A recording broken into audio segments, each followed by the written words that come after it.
A Visit to a Small Planet, author Gore Vidal, genre play, type comedy, subgenre science fiction, written in 1957. Basically, A Visit to a Small Planet is a science fiction comedy. It follows the explorers of Kreton and Alien from a distant and technologically more advanced planet who observes Earth as his hobby. He intends to see the Civil War during 1861, but mistakenly he lands nearly a century later in Manassas, Virginia. Nevertheless, he decides to stay and starts his own war to have a little fun. Though the play was written in 1957, it is still relevant. The story and characters are simple. Vidal originally wrote this play as a television script. After its success, he reworked it for the stage. Later, a movie was also made on it. Here, only the first act of the play is given with few changes for better performance. Characters. First character, Kreton. Kreton is the visitor referred to in the play's title, having come to Earth from a far-off planet in another dimension. He is in his 40s, a middle pleasant looking man with side whiskers and dressed in the fashion of 1860.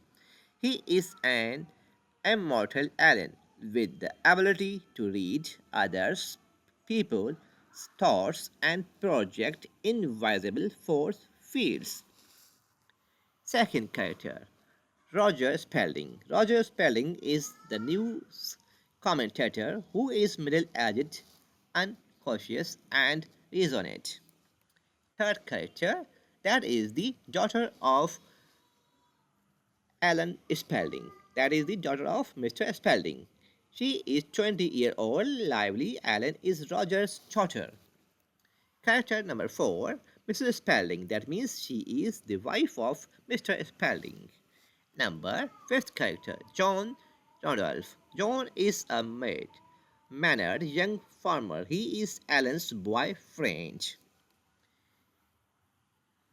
Number 6 character, General Power. General Power Tom. Power is the vigorous army commander assigned to investigate the spacecraft seen hovering over the Spelling's home. He is the friend of Roger Spelling. Ed is the assistant of General Powers. In fact, it is a satire on American arrogance, narcissism, and superiority complex. An American writer mocks at the feelings of love for their landscape to the extent of chauvinism. The leading character from the American Army, General Power, is helpless and powerless. The visitor from another planet is Curtin, who is quite well composed, strong, and speaks in a very refinedly way. That American nation is in the beginning of civilization. TV broadcaster Roger Spelling, though true patriot, but at once begins to accept the truth of Curtin's identity. The play begins with Spelling's broadcasting. Roger Spelling is a TV broadcaster. The play begins with his comment on the view of a flying object in the American space. Like typical American Spelling, worship status and money. He does not want his daughter to marry an ordinary farmer. All this sets the backgrounds of the play. The real action, however, starts with the appearance of a spaceship. There are many speculations about it, which ends as the spaceship lands in Spelling's garden and the mystery character emerges from it. His name is Curtin. He starts with an oracle statement that the place where he has landed is much better than he had expected. He also laughs at the idea of nationalities. He just introduced himself as a citizen of the universe. He criticized the authoritarian attitude of the ruler. He also does not like the idea of censorship in media. He is of the view that the culture on the earth is full of suspicion and doubt. At this point, he ridicules the earthly creatures by saying that civilization is just beginning on earth. Kreton also ridicules man in uniform. He believes that these people are responsible for battles and wars among nations. He also laughs at their intelligence level. Patton tells General Power that he is too dull to understand the mathematical notions he would like to share. He also tells his horse that all the modern inventions they feel proud of are very old. Patton also humbles General Powers by saying that Americans are not worthy enemies. Why should he and his comrades ever think of inventing them? The stranger also exposes the limitation of their knowledge.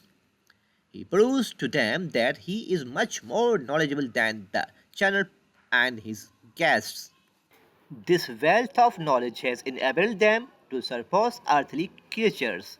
Although Americans consider themselves supreme to all, but in the words of Kreton, they are scientifically and morally backward. They are jealous, vindictive, and enemies of civilization.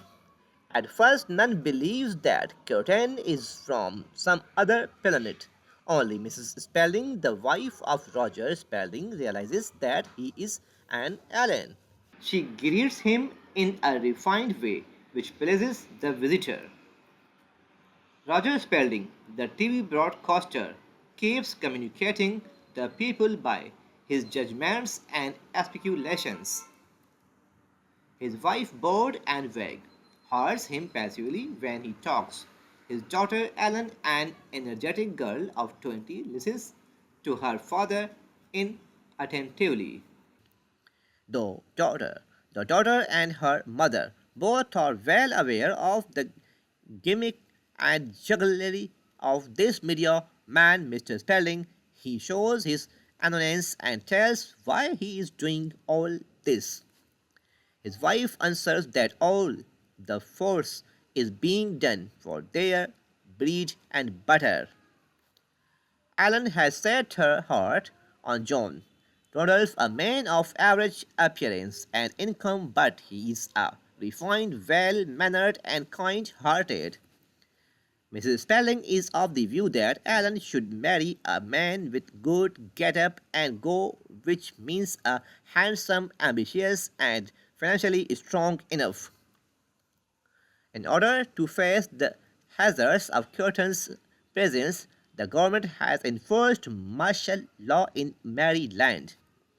General Powers calls the visitors a monster. The visitors tries to bring round to them that he is neither a spy nor the people of his planet have any intention of invading America. This is unbelievable to them that a single person has come in his airship with nothing with him. The President of America are in touch with General Powers to have non-stop update.